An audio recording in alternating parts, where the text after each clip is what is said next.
नमस्कार, मेरा नाम है विवेक सिंह और एक नई सच्ची कहानी में आपका स्वागत करता हूँ। आज की हमारी जो कहानी है, वो कहानी को आप आखिर तक सुनिएगा। देखिए, आज की हमारी जो कहानी राजस्थान के श्री गंगानगर से लेकर पहुंचती है हरियाणा के पलवल जिले में। जी हाँ, आज की हमारी कहानी जो है, वो कहानी है 23 फरवरी साल 2025 की। 23 फरवरी साल 2025 को सुबह सुबह एक बाल कृष्ण नाम का व्यक्ति पर हरियाणा के एक जिले में यानी कि पलवल जिले में एक पुलिस स्टेशन के पास, सदर पुलिस स्टेशन के पास पहुंचता है। वहां पे पहुंचकर वो पुलिस वालों को एक कहानी सुनाता है। वो जब कहानी सुनाता है तो पुलिस वालों को यकीन नहीं होता है कि आखिर ऐसा कैसे हो सकता है और क्यों हो सकता है। दरअसल उसकी जो कहानी थी, वो जब कहानी सुनिए, वो कहता है कि सर, मैं राजस्थान का श्री गंगानगर का रहने वाला हूँ और मेरा एक दोस्त है जिसका नाम है संदीप। संदीप उर्फ परवीन। होता क्या है कि हमें 22 तारीख यानी कि 22 फरवरी साल 2025 को एक ऑर्डर मिला था। ऑर्डर हमारी खुशियों था। वो ऑर्डर बोलते काम मिला था। उनके पास एक पिकअप गाड़ी थी। पिकअप गाड़ी से उन्हें काम था कि 2 गौवंशों को श्रीनगर से पलवल पहुंचाना था, यानी कि हरियाणा के पलवल जिले में।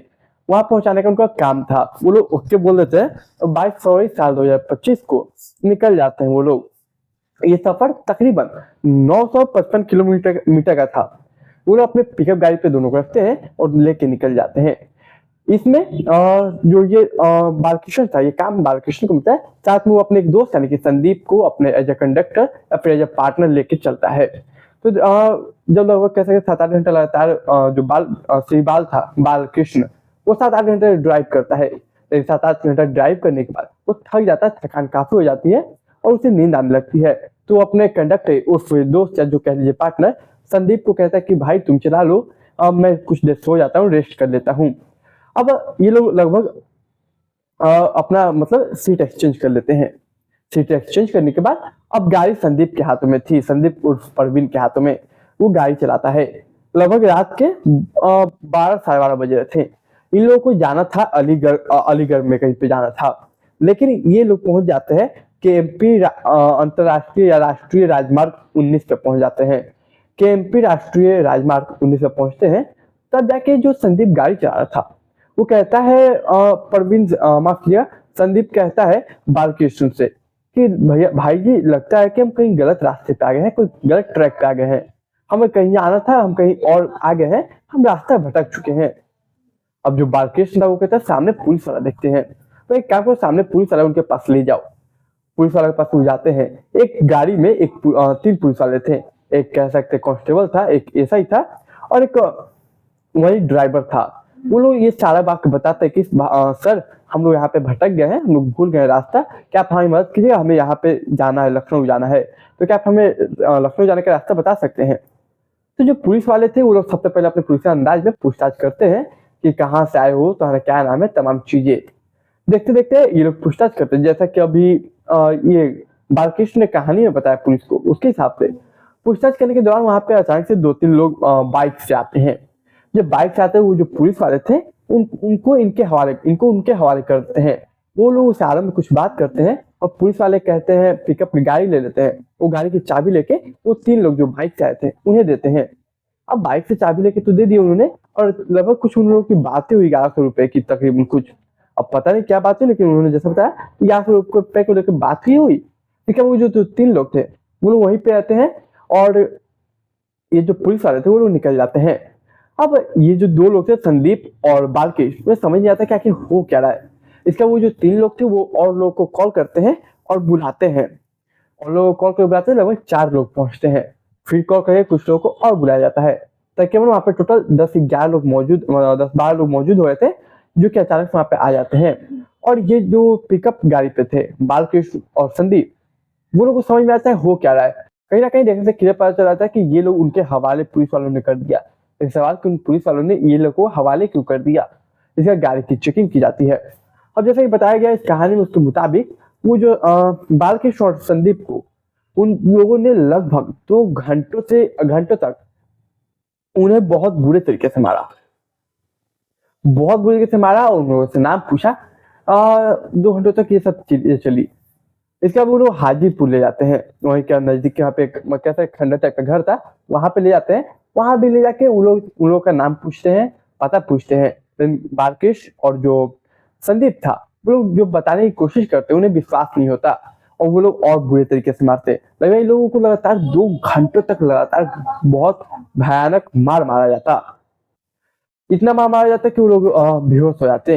लेकिन जब बेहोशी टूटती और कुछ समय बाद बेहोश से हटते, तब उन्हें समझ आता कि आखिर हम फंसे कहाँ हैं। उन्हें लगता है कि हम यहाँ से बचे कैसे। लेकिन वो जो तमाम लोग थे वो सोचते कि इन्हें ऐसे छोड़ा जाएगा तो ये लोग भाग जाएंगे। एक काम करते लोग भाग ना पाए, इसके लिए इनके एक हाथ एक पैर तोड़ देते हैं। तो जो तमाम 10-12 लोग थे वो लोग संदीप के एक हाथ एक पैर और बालकृष्ण का एक हाथ और एक पैर तोड़ देते हैं। और ये लोग तोड़ देते, इसके बाद वो लोग सिलानी गांव ले जाते हैं। सिलानी गांव ले जाने के बाद उनके मतलब फट्टा उट्टा से बहुत बुरी तरीके से सर पे मारते हैं। इसके बाद उन्हें वहीं के एक कह सकते हैं एक नाले में या फिर नहर कह लीजिए, नहर में दोनों को फेंक दिया जाता है। अब सोचिए दो व्यक्तियों को इतने बुरी तरीके से मारा गया है, एक हाथ एक पैर तोड़ दिया गया ताकि वो भाग ना पाए और फिर उन्हें नाले में फेंक दिया गया। फिर वो लोग वहां से चले जाते हैं। ये सारा कारनामा 22 फरवरी साल 2025 को हुआ। अब नहर में देखिए ये जो बालकृष्ण था उसको थोड़ी कम चोट लगी थी। हाथ पैर तो इसके भी टूटे थे लेकिन चोट थोड़ी कम थी एज कम्पेयर टू जो संदीप था, संदीप उर्फ परवीन, उसे बहुत घायल किया, बहुत चोटें लगी थी। तो बालकृष्ण कैसे कैसे करके अब उस नहर से खुद को निकाल लेता है। लेकिन जो संदीप थे उसके अंदर इतनी जान नहीं थी कि वो उस नहर से खुद को निकाल सके। वो खोजने की कोशिश करता लेकिन नहर के बहाव उसे बहाने की और लगी थी। बालकृष्ण खुद भागते बचाते एक हाथ टूटा हुआ एक पैर टूटा हुआ लेकर अपना थाने पहुंच जाता 23 फरवरी साल 2025 के सुबह में। पुलिस वालों को ये कहानी पर यकीन नहीं होता, लेकिन मामला थोड़ा सीरियस था तो इस मामले को आगे बढ़ाया गया। वो कहते कि तुम परवल जाओ और वहां की पुलिस वालों को ये कहानी बताओ। वो व्यक्ति जाता परवल, वहां के पुलिस वालों को तमाम कहानी बताता। ये सूचना जैसे वहां के एसपी को मिलती, एसपी जो थे वहां के एक सीआईए को काम देते। सीआईए एक टीम बनाती और टीम के मुताबिक पूरे इन्वेस्टिगेशन किया जाता केस को। सबसे पहले संदीप को भी खोजा था कि आखिर वो व्यक्ति है कहाँ, जिंदा भी है या नहीं है, क्योंकि संदीप नहर में गया हुआ था, बहुत बुरी चोट लगी थी। उस वक्त उसकी सांसें चल रही थी। अब पूरी जो सीआईए की टीम थी पूरे इन्वेस्टिगेशन करती, खोजती। लेकिन अफसोस कि संदीप को 1 दिन 2 दिन 3 दिन 4 दिन खो जाता है, वो नहीं मिलता। पूरे 10 दिनों की मेहनत लगती और 2 मार्च साल 2025 को संदीप मिल जाता, लेकिन मृत अवस्था में। जब पोस्टमार्टम करवाया जाता तो पोस्टमार्टम में एक बात क्लियर होती कि संदीप की मरने की वजह चोट तो नहीं है, क्योंकि चोट तो बहुत उछल रही थी, वो बात अलग है। लेकिन वो जो डूबा नहर में था उसके सांस लेने में दिक्कत हुई, यानी ऑक्सीजन की कमी हुई, जिसकी वजह से संदीप मर गया। इसके बाद ये खबर पूरा सोशल मीडिया पर वायरल हुई, पूरे न्यूज वाले अखबार वाले चलाए। इधर जो संदीप के पिता थे जिनका नाम था भंवर लाल, उन्होंने एक बात बताया कि संदीप की शादी होने वाली थी अगले महीने। जब परिवार खुशी के माहौल में था, शादियों की तैयारी कर रहा था, और यहाँ उनकी बेटी के मरने की जब खबर आई, सोचे एक माँ बाप, एक बहन पे, एक भाई पे क्या बीतेगी कि जिसके वो शादी के सपने संजो रहे हैं। 1 महीने में शादी होने वाली है, आखिर उनका भाई अब नहीं रहा, उनका बेटा नहीं रहा, उनका किसी का होने वाला पति नहीं रहा। इसके बाद सभी लोग शौक से बहुत रोते हैं, कहते हैं कि सर काश ऐसा होता कि हम वो काम उसे देते ही नहीं, काश वो काम वो उठाया ही नहीं होता, काश वो कभी गया ही नहीं होता। वही के जब देखिए वहां पे फिर पुलिस जब से ये इन्वेस्टिगेट करती तो 5 लोगों को अरेस्ट किया जाता, जिसमें से एक पवन था, एक नीरज था, नाम थे मुझे एक ही फिलहाल याद है, पवन। बाकी लोगों को 5 लोगों को अरेस्ट किया जाता। इसके बाद जब सवाल ये उठता मीडिया की तरफ से कि इसमें पुलिस वाले थे उनका क्या हुआ, तब वहाँ के एक डीएसपी थे जिन्होंने क्लियर बताया, मनोज कुमार नाम था उनका, उन्होंने क्लियर बताया कि ऐसा हमें नहीं लगता कि इसमें कोई पुलिस वाला इन्वॉल्व है। जब इन्वेस्टिगेट की गई तो कुछ पुलिस वालों के नाम जो बताया जैसा बताया गया था उसके आधार पे, कोई इन्वेस्टिगेशन के आधार पे 2 पुलिस वालों को हमेशा के लिए नौकरी से बर्खास्त कर दिया गया, मतलब हटा दिया गया नौकरी से हमेशा के लिए।